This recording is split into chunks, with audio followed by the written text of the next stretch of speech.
Eu sei que a maioria, se não todos, sabem o significado da Páscoa e a ênfase específica na ressurreição de Jesus. Estava pensando que deveria partilhar convosco hoje, e um texto que me veio ao coração, à mente, fala sobre ressurreição no sentido, como que eu vou dizer, como uma analogia à ressurreição, e está no Antigo Testamento, não é? Há algumas menções que nos indicam a ideia de ressurreição no Antigo Testamento, em Salmos, no livro de Jó, mas há uma profecia e uma visão de Ezequiel que dá a ideia do que é ressurreição. Está lá no livro do profeta Ezequiel, no capítulo 37, a visão do vale de ossos secos, que alguns de vocês já têm lido e até ouvido falar. Agora, quem foi Ezequiel? Ezequiel foi um profeta, e de que período? É do período já do exílio de Judá.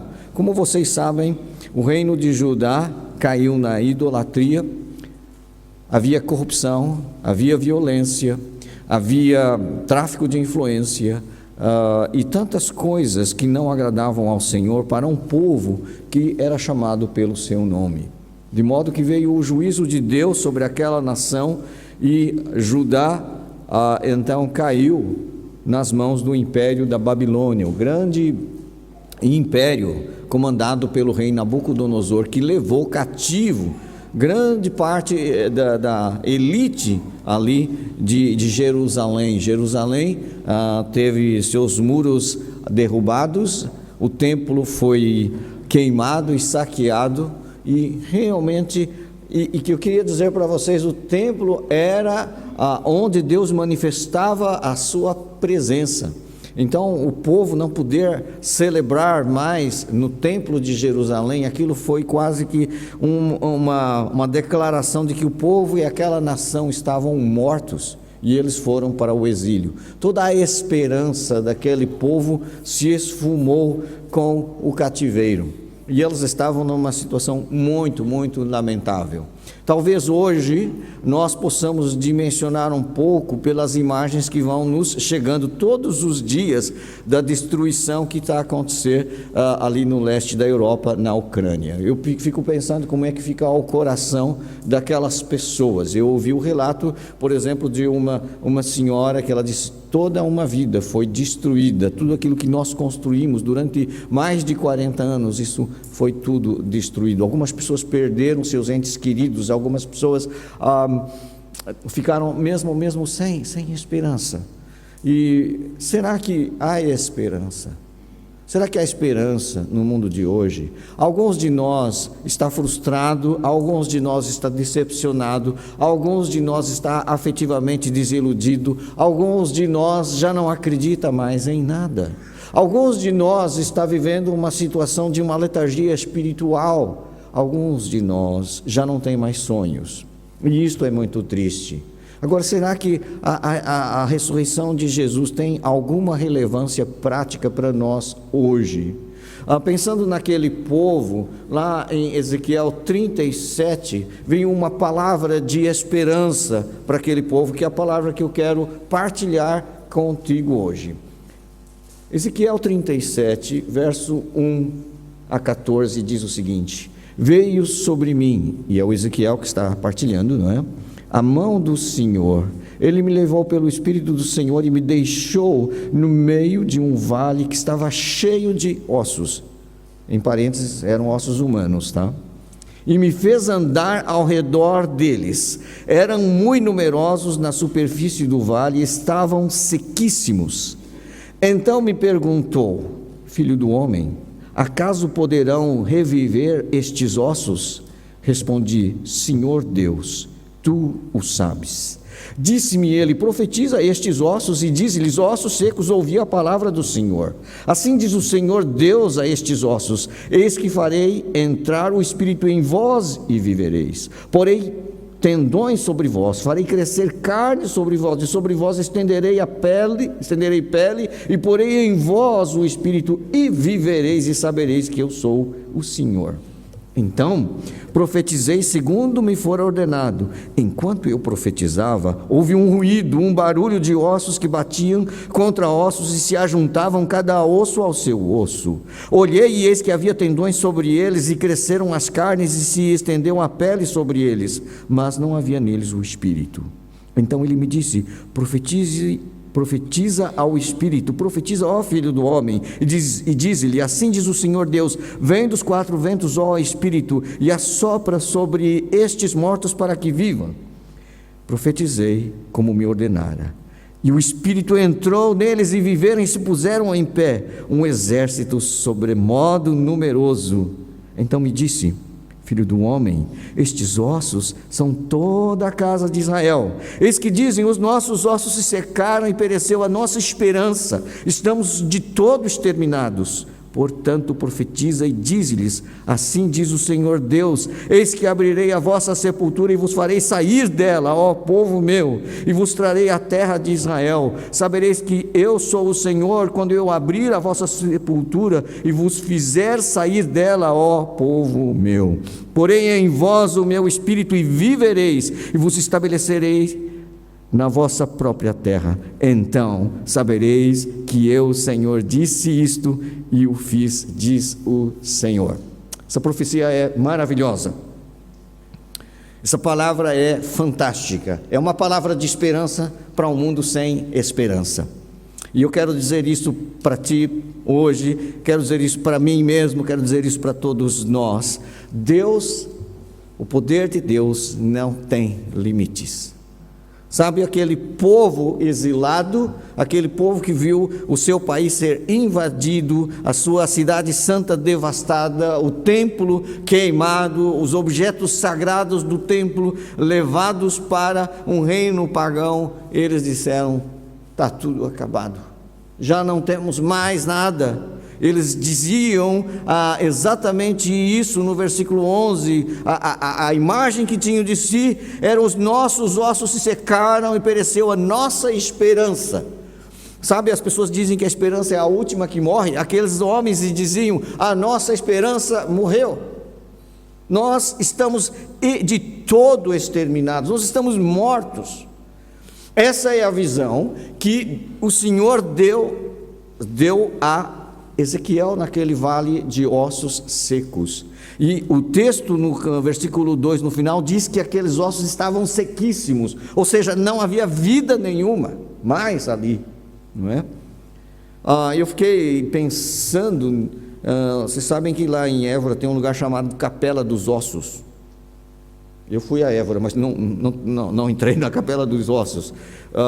Também me veio a imagem daquilo que aconteceu no Camboja, onde aquele general matava as pessoas e empilhava os ossos. Não sei se vocês se lembram, acho que era Pol Pot, não é? E aquilo era horrível. E creio que foi mais ou menos essa a visão que Ezequiel teve ali no Vale dos Ossos Secos. E Deus lhe perguntou assim: filho do homem, versículo 3, acaso poderão reviver esses ossos? A lógica diz não, definitivamente não. Claro que não, são ossos secos, não há vida, não há possibilidade. Mas sabe, o profeta temia tanto o Deus que conhecia, que ele disse: Senhor Deus, tu sabes, tu sabes. Eu quero dizer uma coisa: enquanto as pessoas dizem está tudo acabado, não há mais esperança, só Deus sabe. Só Deus tem a palavra final sobre sucesso ou insucesso, sobre frustração, sobre desilusão. Só Deus tem a palavra final. E a palavra de Deus para aquele povo e para Ezequiel profetiza esses ossos secos. Profetiza, o filho do homem. E ele começou em obediência a Deus. Versículo 7, profetizei segundo me fora ordenado. E enquanto ele estava profetizando, sabe o que aconteceu? Deve ter sido algo muito estranho, porque ele começou a ouvir um barulho. O versículo 7 diz: de ossos que batiam contra ossos e se juntavam.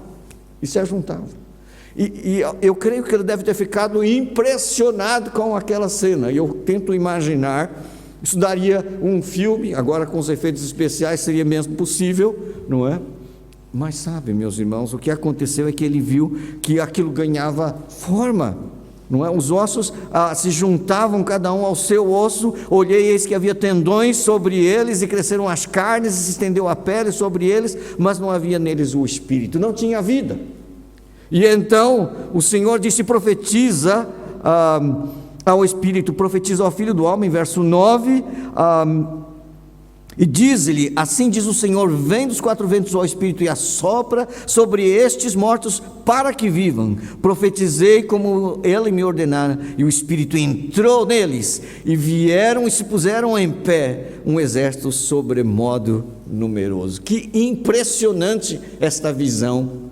Aqueles ossos secos, sem vida, se transformaram num exército numeroso diante do profeta. E sabe qual é a aplicação? A aplicação é aquilo que nós falamos, versículo 11: a casa de Israel são esses ossos secos. Eles não têm, mas eles dizem para eles mesmos, não é? Os nossos ossos se secaram e pereceu a nossa esperança, estamos de todo exterminados. Eles se veem assim, como ossos secos, sem esperança. E sabe, ele disse o seguinte: então profetiza e diz-lhes: assim diz o Senhor, eis que abrirei a vossa sepultura e vos farei sair dela. Sabe outra palavra para isso? No Novo Testamento é ressurreição. Lembra quando Jesus ressuscitou Lázaro? Diz assim: tirem a pedra, Lázaro, vem para fora. É isso. Isto no Antigo Testamento não está a palavra aqui que está no Novo, mas isso é ressurreição. É claro que Lázaro ressuscitou, mas depois de algum tempo, como todos nós, ele morreu. Como todos nós vamos morrer. Mas a diferença entre a ressurreição de Lázaro e a ressurreição de Jesus é que Jesus ressuscitou para não mais morrer. E sabe, é muito, muito importante eu pensar que aqui, nesse texto, ele também tem uma aplicação para mim e para ti hoje, para o mundo de hoje, para as pessoas que estão sem esperança, para as pessoas que se sentem áridas no seu coração, na sua alma, para pessoas que já estão frustradas, para pessoas que já estão naquele tédio sem propósito, sabe? Ele está dizendo que vai abrir a vossa sepultura e vai fazer você sair desta situação de morte e de falta de esperança. No Novo Testamento, e agora indo convosco para o Novo Testamento, lá no capítulo 5 do livro da Epístola de Paulo aos Efésios, capítulo 5, o verso 14, diz uma coisa que é bastante interessante. Efésios 5, 14... E é uma palavra muito forte que o apóstolo escreve aqui. Pelo que diz: desperta, ó tu que dormes, levanta-te de entre os mortos e Cristo te iluminará. Nós precisamos ser despertados da nossa morte espiritual, da nossa alienação de Deus. Nós precisamos ser libertados da falta de esperança, da falta de sonhos, da falta de visão, da falta de entrega, da falta daquela vibrante vida que só Deus pode nos dar. Desperta, ó tu que dormes, levanta-te de entre os mortos e Cristo te iluminará. Só Deus pode dar vida onde não há vida. Só Deus pode trazer esperança viva, como leu a nossa dirigente lá em 1 de Pedro. Ele nos ressuscitou, não é? Para uma viva, nos gerou por uma viva esperança. Foi o que foi lido hoje na abertura do nosso culto. Olha só, ela leu em 1 de Pedro 1:3, bendito Deus e Pai de nosso Senhor Jesus Cristo, que segundo a sua muita misericórdia nos regenerou, ou seja, nos gerou de novo para uma viva esperança mediante a ressurreição de Jesus Cristo dentre os mortos. Sabe, é disso que nós estamos falando no dia da Páscoa, de ressurreição e de esperança no mundo em desespero, no mundo sem esperança. Nós estamos falando que não importa a condição emocional, espiritual, física, financeira, afetiva que você esteja, há esperança, e há uma esperança viva em Cristo Jesus. Tu tens que despertar dessa letargia, sono espiritual, e despertar, como a gente diz aqui, acorda para a vida, porque Jesus veio para trazer vida, e vida plena, vida abundante, com propósito. Não fique do jeito que está nessa letargia, nesse sono espiritual. Ressurreição saia da sepultura, levanta-te, não é? Desperta-te, levanta-te entre os mortos e Cristo te iluminará. Nós precisamos, como o próprio Paulo escreveu, e você pode voltar à carta de Efésios capítulo 1, ter iluminados olhos do nosso coração. Capítulo 1 de Paulo, de Efésios, Paulo escreve, diz assim, eu vou ler do 17 para estar dentro do contexto, não é? Para que o Deus de nosso Senhor Jesus Cristo, o Pai da glória, Ele está orando, vos conceda espírito de sabedoria e de revelação no pleno conhecimento dEle. Agora preste atenção, iluminados os olhos do vosso coração, para saberdes qual é a esperança do seu chamamento, qual a riqueza da glória da sua herança nos santos. E versículo 19, e qual a suprema grandeza do seu poder para com os que cremos, segundo a eficácia da força do seu poder, o qual exerceu ele em Cristo, ressuscitando-o dentre os mortos. O poder que ressuscitou a Jesus. Paulo está orando para que eu e tu possamos compreender, conhecer este poder que ele exerceu quando ressuscitou Jesus.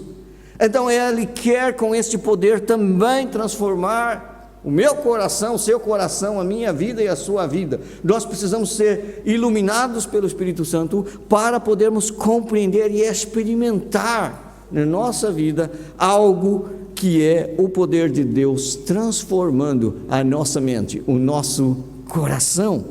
E sabe, que poder é este? Olha só, capítulo 3, no verso 20, o que diz? Ora, aquele que é poderoso para fazer infinitamente mais do que tudo quanto pedimos ou pensamos, conforme o seu poder que opera em nós. Meus queridos, hoje eu olho para a igreja do século 21 e olho com alguma tristeza. Falta-nos a manifestação desse poder de Deus, transformador, renovador. Nós olhamos para as pessoas que estão à nossa volta, nós vemos frustração, nós vemos desesperança, mas Jesus é a viva esperança. Ele pode dar vida a ossos secos e pode transformar ossos secos num verdadeiro exército ao seu serviço. É isso que Ele quer fazer com a minha vida e com a sua vida. Agora, para isso, o segredo é que Ele sopra o seu Espírito. E isso aconteceu historicamente em Atos capítulo 2, quando os discípulos estavam orando e esperando, e veio a promessa do Pai, o Espírito Santo veio sobre a igreja, que se levantou viva e com poder para cumprir a grande comissão. Se você, se eu e se nós estamos aqui hoje, é porque de fato o Espírito veio e trouxe vida à igreja que nascia ali em Jerusalém. E você pode ver isso em Atos capítulo 2. Sabe, meus irmãos, hoje é dia da Páscoa. Eu sei que sempre nós falamos sobre uma série de coisas na Páscoa, mas eu queria pensar que alguns de nós precisam experimentar ter essa experiência de pedir que Deus infunda a vida na nossa própria vida, que às vezes está numa letargia e numa morte espiritual. Nós precisamos que Ele traga de novo aquela esperança viva ao nosso coração, para que nós possamos estar santamente motivados e verdadeiramente vivos, e possamos realmente cumprir a missão que Ele nos confiou como crentes e como igreja do Senhor Jesus. Eu sei que alguns de vocês tiveram períodos de dificuldade, lutas, e coisas assim, mas nós temos uma viva esperança em Cristo, não só agora, mas a esperança eterna. Romanos 8:11 diz o seguinte, e é Paulo quem escreve: se habita em vós o Espírito daquele que ressuscitou a Jesus dentre os mortos, esse mesmo que ressuscitou a Cristo Jesus dentre os mortos, vivificará também o vosso corpo mortal, por meio do Espírito que em vós habita. Ou seja, Ele ressuscitou Jesus, Ele também vai nos ressuscitar um dia. Sabe que aquela visão de Ezequiel, um dia vai acontecer literalmente quando Jesus voltar, e os que estiverem mortos em Cristo ressuscitarão naquele dia. E isso vai se tornar uma realidade. Agora, também pode se tornar em realidade hoje a vida de ressurreição que Jesus pode trazer pelo seu Espírito ao seu coração, à nossa igreja, às nossas vidas. Nós não precisamos viver sem esperança, nós não precisamos mais viver como se nada valesse mais a pena. O Senhor pode infundir o seu Espírito em nós e nos encher novamente de vida e esperança. Sabe por quê? Jesus morreu e ressuscitou, e Ele quer te dar vida, vida plena e com abundância. Que nós possamos experimentar e realmente receber esse despertar, como Paulo diz: desperta, ó tu que dorme. Ó tu que dormes, levanta-te dentre os mortos e Cristo te iluminará. Que você experimente essa luz de Jesus na sua vida, que traz vida, paz e esperança. Eu convido-vos a nos colocarmos de pé e vamos cantar que é só em Jesus, como nós cantamos antes desta mensagem.